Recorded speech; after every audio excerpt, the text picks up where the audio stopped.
Hello நண்பர்களே, வணக்கம். துயரமான செய்தி. கரூர் சம்பவம் பார்த்துருப்பீங்க. நடக்கக்கூடாத விஷயந்தான் நடந்திருக்கு. ஆனால் பொதுவாக இவர் தான் காரணம், இவரால் தான் இது நடந்ததுன்றது சொல்வது மாபெரும் தவறு. அதாவது முன்னெச்சரிக்கை, அதாவது சரியான பாதுகாப்பு வழங்கியிருந்தால் இந்த மாதிரி விபத்து நடந்திருக்குமா? இது ஒரு விபத்து தான். இவர் தான் காரணம் சொல்ல முடியாது. அதே மாதிரி அந்த சம்பவம் நடந்த அடுத்த நொடி செந்தில் பாலாஜி அவர்களும் அன்பில் மகேஷ் பொய்யாமையும் எப்படி அடுத்த செகண்ட் ஆஸ்பத்திரியில் போனாங்க. மீடியாக்கள் எப்படி போனாங்க.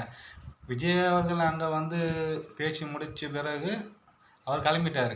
அவருக்கே போயிருக்குமான்னு தெரியாது அந்த நியூஸு. எப்போ இவங்களுக்கு பரவி எப்போ ஒன்றாமே நிற்கிறாங்க. இதில் ஏதோ திட்டமிட்டபடி ஏதோ நடந்திருக்குன்ற ஒரு சூழ்நிலை தான் புரிஞ்சிக்க முடியும்.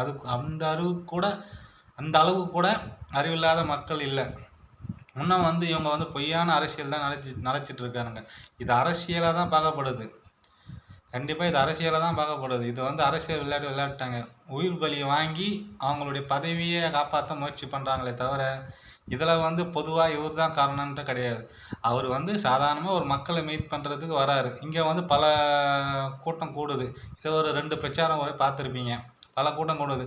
அடுத்ததும் போடும்போது அது சரியான இடம் வழங்கி இருக்கணும் அரசாங்கம். ஆனால் வழங்கலை. காரணம் என்னென்னா, இந்த மாதிரி விபத்து நடக்க போகுதுன்னு தெரியும். அதனால தான் இந்த மாதிரி இடத்த சூஸ் பண்ணாங்க. இப்போ விஜய் தான் காரணம், விஜய் கைது செய்யப்படுவாருன்னா இது ஒரு சார் சம்மந்தப்பட்டது இல்லை. இதில் அத்தனை பேரும் சம்மந்தப்பட்டு தான் இருக்கிறாங்க. அதனால் இவர் தான் காரணன்றது சொல்வது தவறு. இது தவிர்க்க முடியாத சூழ்நிலை தான், ஒரு விபத்து தான். ஆனால் இதில் என்ன ஏது அப்படின்றது போக போக தான் தெரியும். காத்திருப்போம், விடை பெறுவோம். நன்றி, வணக்கம். வாழ்க வளமுடன்.